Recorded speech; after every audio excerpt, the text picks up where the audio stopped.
목사가 가장 어려워하는 설교 중 하나가 신학교에서 하는 설교입니다. 신학교 설교가 어려운 이유는 성경을 공부하고 있는 사람들이 가지고 있는 선입견 때문입니다. 설교하기 전 신학생들은 이미 오늘 내가 들을 설교 본문을 보면서 오늘 이런 주제의 설교를 하겠구나 머릿속으로 이미 결론을 지어놓습니다.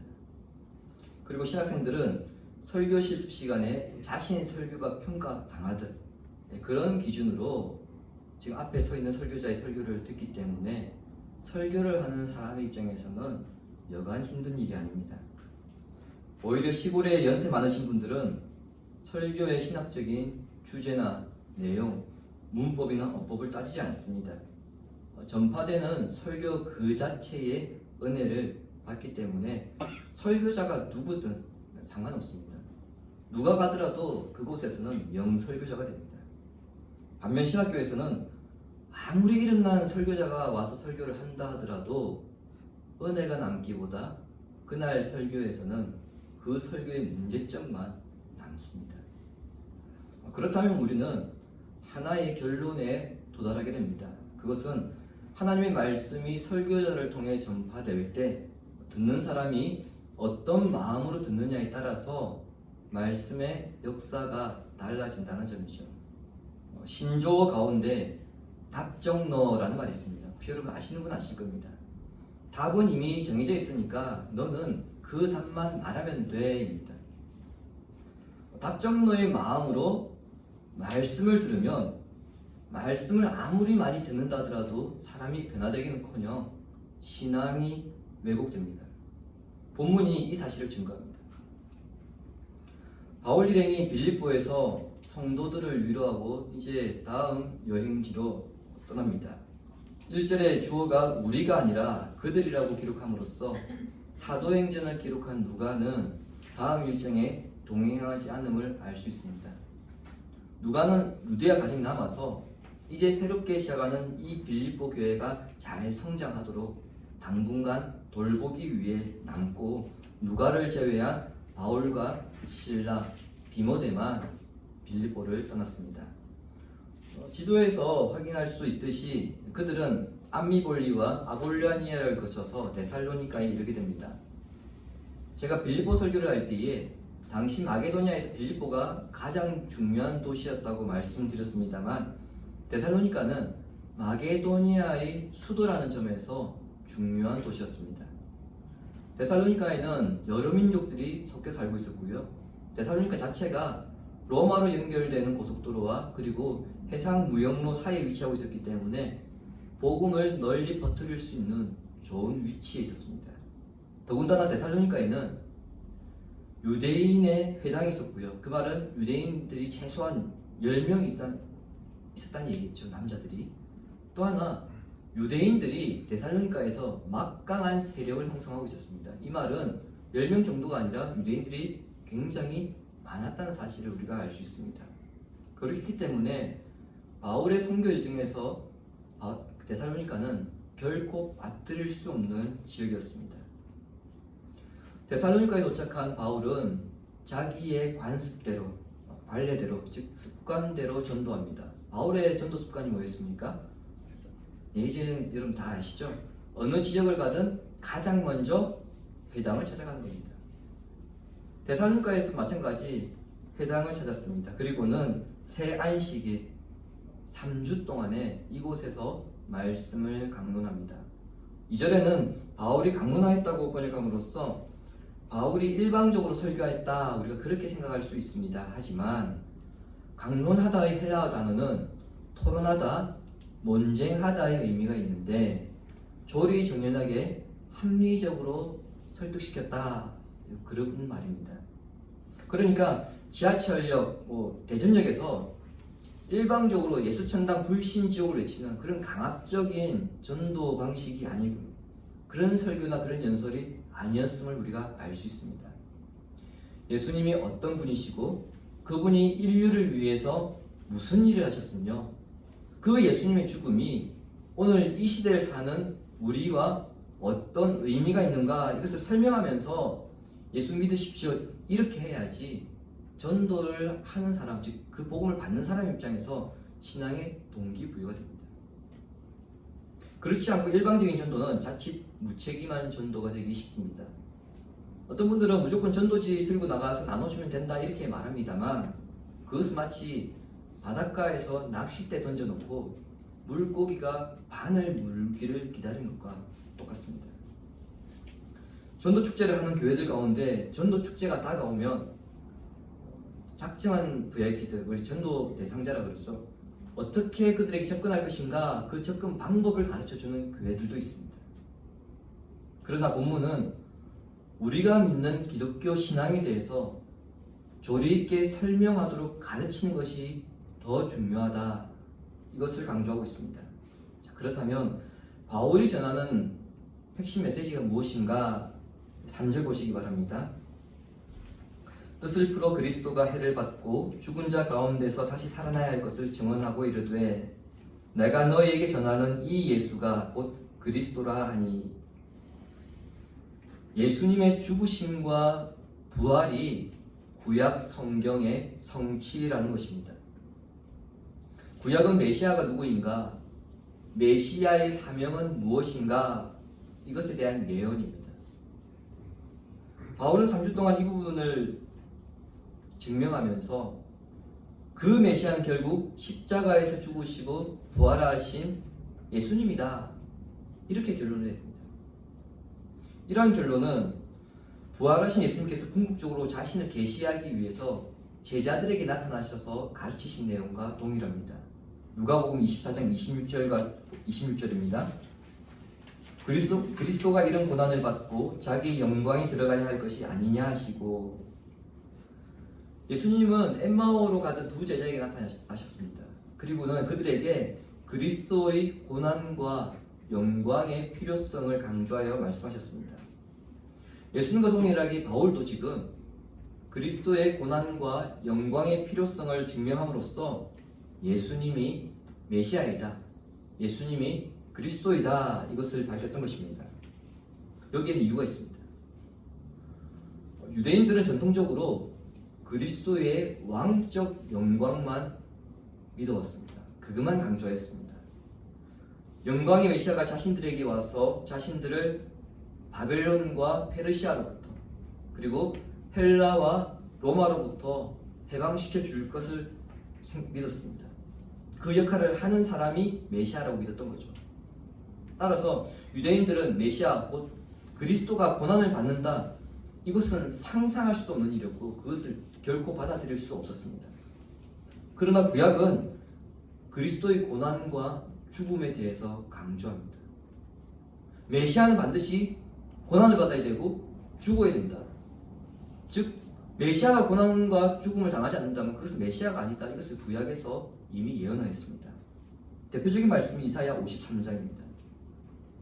이사야 53장의 주제는 고난받는 종으로서 그리스도가 인간의 죄를 지시고 멸시와 저주와 죽음을 당하면서 거룩한 희생물이 되실 것을 예언하였습니다. 유대인들은 이 부분을 메시아와 연결시키지 않으려 하였지만 구약의 예언이 성취되기 위해서 구약이 가리키는 그 메시아는 고난을 반드시 당할 수밖에 없음을 구약은 이미 가르쳐왔던 것입니다. 그 고난을 통과한 뒤에 비로소 부활이 나타나는 것이며, 그렇게 부활하신 분이 누구냐? 그리스도이다. 그 그리스도가 누구냐? 예수님이다. 이것을 바울이 논리적으로 증명해가면서 하나하나 풀어갔는데 그의 증언을 듣는 사람들 가운데 회심하는 사람들이 나타납니다. 4절에 보시면은 경건한 헬라한 큰 무리와 적지 않은 귀부인들이 바로 그 사람들입니다. 경건한 헬라인들이란 유대교로 개종한 헬라인들을 가리킵니다. 뿐만 아니라 데살로니가의 고위 지도층의 아내들까지 복음을 믿는 일에 동참하였습니다. 회당에 모여있는 사람들 가운데 어쩌면 가장 복음을 받아들이지 않았을 것 같은 그 사람들이 오히려 더 긍정적으로 복음에 반응하였다고 오늘 본문은 밝히고 있습니다. 그런데 그들의 반응은 오늘 이 시대를 사는 우리를 부끄럽게 만듭니다. 4절 끝에 따르다라고 번역된 단어는 그 의미들을 종합해서 하나의 이미지를 이끌어낼 때에 보다 더 온전한 뜻을 찾아낼 수 있습니다. 따르다라고 번역된 헬라어 단어에는요, 배당하다, 할당하다, 제자로서 따르다 이런 뜻이 있습니다. 배당하다, 할당하다, 제자로서 따르다. 이 동사가 수동태로 쓰인 점을 감안할 때 바울이 전하는 이 메시지를 듣고 회심한 사람들은 단순히 내가 오늘날 표현으로는 나 교회 다녀, 나 기독교인이야 그런 정도가 아니었습니다. 자신이 그리스도의 죽음으로 말미암아 하나님의 구원에 선택되었기 때문에 바울과 실라가 가는 그 길을 걸어갔다는 의미입니다. 다르게 표현하면 이런 거죠. 하나님의 나라가 나에게 배당되었기 때문에, 할당되었기 때문에 나에게 주어진 그 하나님의 나라를 내가 소유하기 위해서 복음의 삶을 사는 것을 자신의 몫으로 여겼다는 것입니다. 어느 정도 있느냐? 데살로니가 전서 1장 8절을 함께 읽겠습니다. 주의 말씀이 너희에게로부터 마게도냐와 아가야에게만 들릴 뿐 아니라 하나님을 향하는 너희 믿음의 소문이 각처에 퍼졌으므로 우리는 아무 말도 할 것이 없노라. 아멘. 뒤에 보겠지만 바울이 데살로니가에서 쫓겨 베레아로 갑니다. 이 베레아에서도 쫓겨서 아덴으로 갔다가 고린도로 가는데 베레아에서 아덴으로 갈 때에는 바울이 혼자만 갑니다. 그러니까 실라와 디모데는 베레아에 남아 있는 거죠. 바울이 고린도에서 데살로니가 소식이 너무 궁금한 겁니다. 그때 디모데가 데살로니가의 소식을 가지고 와서 바울에게 전해주고 바울이 듣고 그에 대한 반응이 조금 전에 읽었던 데살로니가전서 1장 8절 말씀입니다. 무슨 말입니까? 데살로니가 교인들의 믿음이 완벽한 나머지 내가 아무 할 말이 없다 이 말입니다. 최고의 칭찬 아닙니까? 오늘 우리도 드러내지 못한 그런 믿음을 한낱 이방인들과 여인들로 구성되었던 데살로니가 교인들이 보여주었던 것입니다. 그런데 이런 모습은 베레아에서도 나타납니다. 데살로니가에서 쫓겨난 바울이 데살로니가에서 쫓겨난 바울이 한 90km 정도 떨어진 베레아로 이동합니다. 베레아에서도 가서 역시 이들은 회당을 찾아가죠. 누가는 바울이 베레아의 회당에서 어떤 메시지를 전했는가, 그의 설교가 무엇이었는가 이것에 대해서는 기록하고 있지 않습니다. 그보다 베레아에 있던 유대인들의 반응을 중점적으로 강조하고 있습니다. 우리 11절 함께 읽겠습니다. 베레아에 있는 사람들은 데살로니가에 있는 사람들보다 더 너그러워서 안전한 마음으로 말씀을 받고 이것이 그러한가 하여 날마다 성경을 상고함으로. 마음이 너그러웠다는 것은 개방적인 태도를 말하는 것이고요. 간절한 마음이란 전적으로 자원하는 태도입니다. 주목해야 할 것은 열린 마음과 자원하는 마음으로 말씀을 들었을지라도 그렇구나, 그런가 보다 그렇게 넘어가는 것이 아니라 날마다 말씀을 상고했다는 점입니다. 상고하다로 번역된 헬라어 단어는 자세히 조사하다, 질문하다, 채를 쳐서 가려내다 이 뜻입니다. 바울이 전하는 말씀과 성경이 어떻게 연결되는가 이것을 날마다 하나하나 짚어가면서 확인했다는 점이죠. 여러분 별로 놀라지 않으시는 것 같은데 제가 얼마나 베레아 사람들이 열정이 대단한지 현실적으로 실감나게 질문드리겠습니다.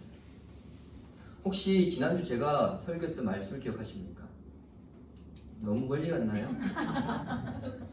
지금 설교 시간이 제가 15분 정도 지났거든요. 지금 15분 동안 제가 설교했던 내용을 일일이 다 기억하십니까? 어떤 분들은 설교 놓친 거 집에 가서 유튜브로 다시 확인하면 되지 뭐 이렇게 생각하실지도 모르겠습니다.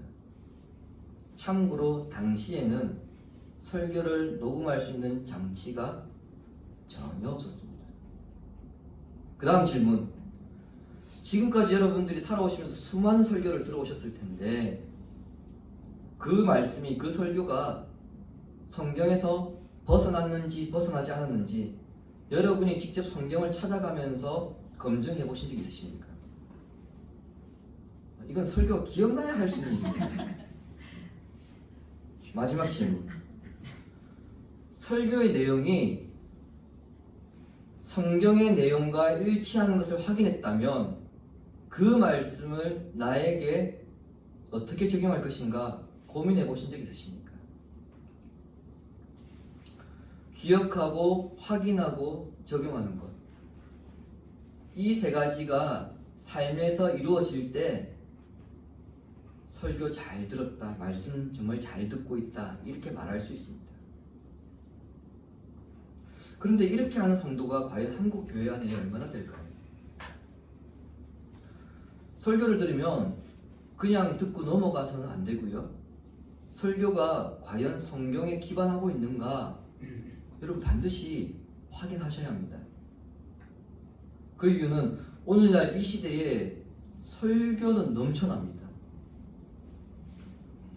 정말 넘쳐납니다. 유튜브나 기독교 방송이나 극동방송이나 인터넷이나 원하는 그 순간에 바로 설교를 들을 수 있을 정도로 넘쳐납니다.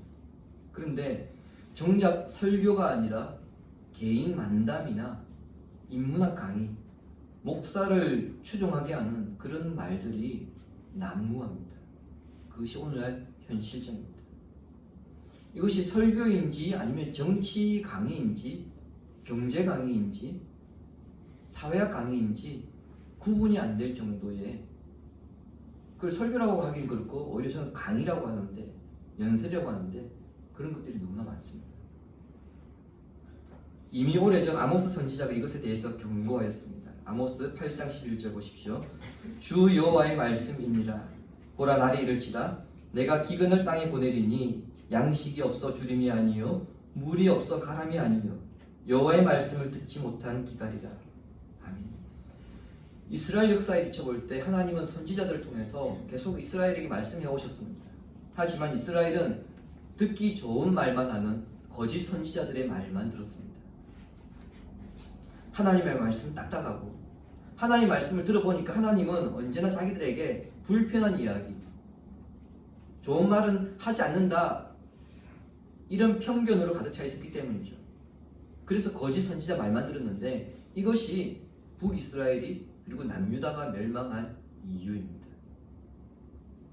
그에 반해 베레아 유대인들은 바울이 전하는 그 메시지가 지금까지 자신이 들어왔고 믿어왔던 내용과 분명히 달랐습니다. 달랐지만 정말 그러한가? 라는 의문과 내가 지금까지 알고 있었던 것이 잘못일 수도 있겠다, 이런 열린 마음, 그리고 직접 확인해보자 라고 하는 그와 같은 열정으로 바울의 메시지에 귀를 기울였습니다. 그러한 태도가 그들로 하여금 복음을 받아들이게 하였고 복음의 삶을 살게 하였던 것입니다. 한편 바울 일행은 데살로니가에서 유대인들의 거센 저항을 받습니다. 유대교로 개종한 헬라인들과 그리고 데살로니가 그 성의 고위층 부인들이 가운데 적지 않은 사람들이 이 바울이 전하는 예수 그리스도를 믿었기 때문이죠. 그러니 회당을 운영하는 입장에서는 엄청난 타격이 온 것입니다.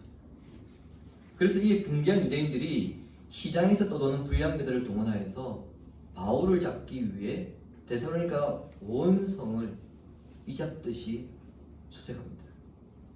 그리고 급기야 바울의 숙소인 야손의 집을 습격합니다. 야손의 집에서도 바울을 찾지 못하자 야손과 그 집에 있던 교인들 일부를 잡아서 읍장들 앞에 세웁니다. 로마 제국은 한 도시마다 공동 지도자 5명 정도를 두어서 도시의 평안과 질서를 맡겼습니다. 이 공동 지도자들을 업장들이라고 오늘 본문에서는 그렇게 불렀습니다.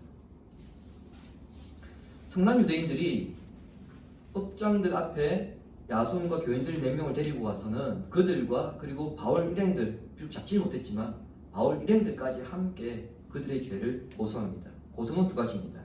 하나는 천하를 어지럽게 한다는 것으로서 이것은 이들이 무슨 혁명을 일으켰다 이런 뜻입니다. 다른 하나는 황제 외에 다른 왕을 섬기겠다 이것이죠. 본문에 자세하게 기록되어 있지 않지만 업장들은 지금 이 사람들이 제기한 그 고소건에 대해서 조사를 했을 것이고요. 오늘 본문에 보석금을 받고 풀어줬다 이렇게 기록하고 있는 것으로 보아서는 큰 혐의점이 없었기 때문에 그냥 풀어준 것으로 그렇게 보시면 됩니다. 그런데 이 유대인들이 여기에서 멈추지 않고 바울 일행이 베레아로 갔다는 소식을 듣고는 그 90km까지 떨어진 베레아로 가서 거기까지 가서 소란을 피워서 바울로 하여금 베레아에서 떠나게 만듭니다. 여러분 우리 지역에서만 떠났으면 됐지 90km 떨어진 지역이면 여러분 여기서 안성까지거든요. 안성까지 가서 그곳에서도 시끄럽게 만들어서 바울을 쫓아냈다는 겁니다. 도대체 이들은 왜 이런 행동을 했을까요? 이유는 간단합니다. 오늘 본문은 시기심이 가득해서라고 성경은 그렇게 밝히고 있습니다. 5절에 시기하다로 번역된 단어는요 헬라어로 열정적이다 그런 뜻입니다. 그들은 그동안 자신들이 믿어왔고 지켜왔던 유대 율법주의에 열정적이었기 때문에 그것만이 전부라고 생각했습니다. 그런 믿음에 대해서 바울은 이렇게 말합니다. 로마서 10장 2절 우리 함께 읽겠습니다. 내가 증언하노니 그들이 하나님께 열심히 있으나 올바른 지식을 다른 것이 아니라. 그리고 종교개혁자 칼빈은 이런 말을 합니다. 신앙의 기초가 없는 열심은 미치광이의 손에 들린 칼과 같다. 다시 말씀드릴게요. 신앙의 기초가 없는 열심은 미치광이의 손에 들린 칼과 같다. 내가 성경을 읽고 있고 공부하고 있는데 이 성경이 무엇을 가리키고 있는지 알지 못한다면 바울과 칼빈이 말하고 있듯이 그것은 잘못된 지식이라는 겁니다. 잘못된 지식에 사로잡힌 유대인들에게서 우리는 잘못된 열심의 위험성을 보게 됩니다. 지금 데살로니가에 있는 유대인들이 바울 일행을 잡기 위해서 동원한 사람들이 누구입니까? 이방인 건달들입니다. 유대인 선민사상으로 인해서 유대인들은 회당에서도 유대인들과 개종한 헬라인들을 구분했습니다.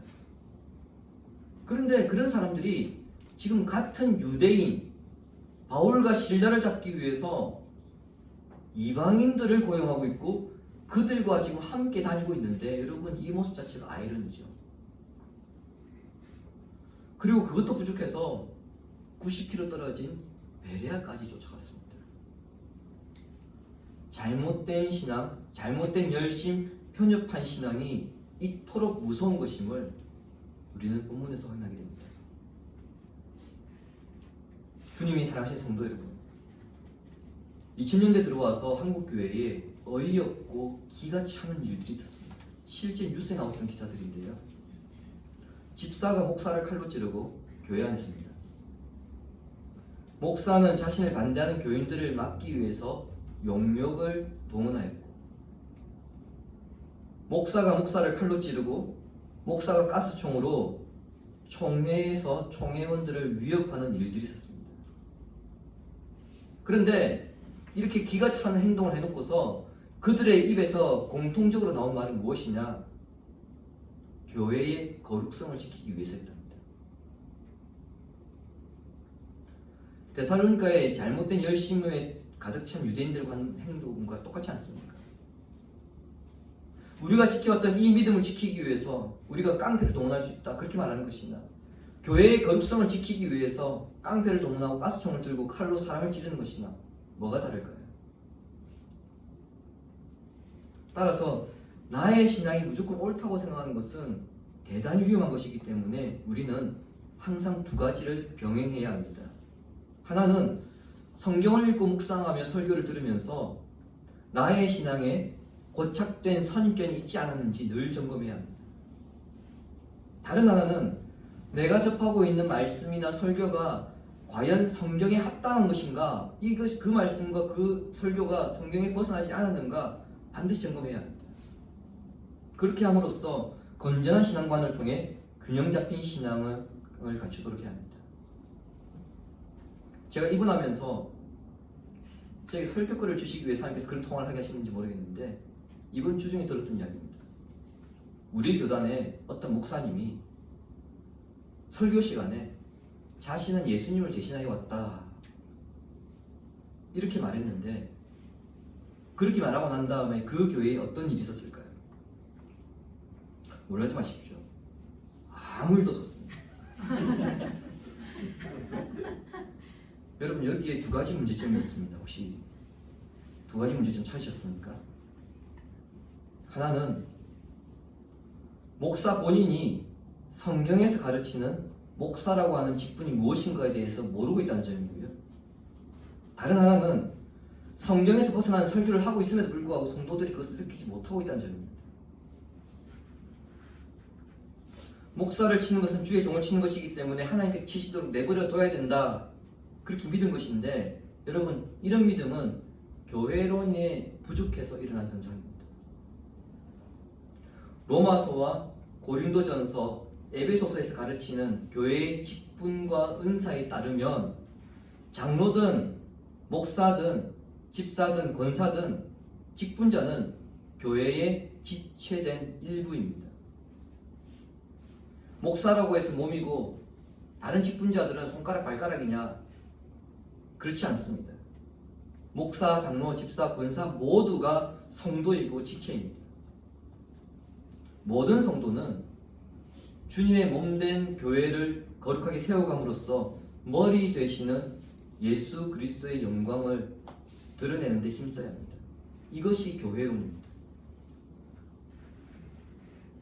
따라서 만일 말씀 한 구절 한 구절 꼼꼼하게 읽어나가고 확인해 나갔다면, 그리고 그 말씀의 뜻을 이해하려고 애썼다면 절대 그런 설교를 할 수 없었을 뿐더러, 설령 목사가 그런 설교를 했다 하더라도 성도들은 주님의 몸된 교회를 망가뜨리는 일에 동참하지 않았을 것입니다.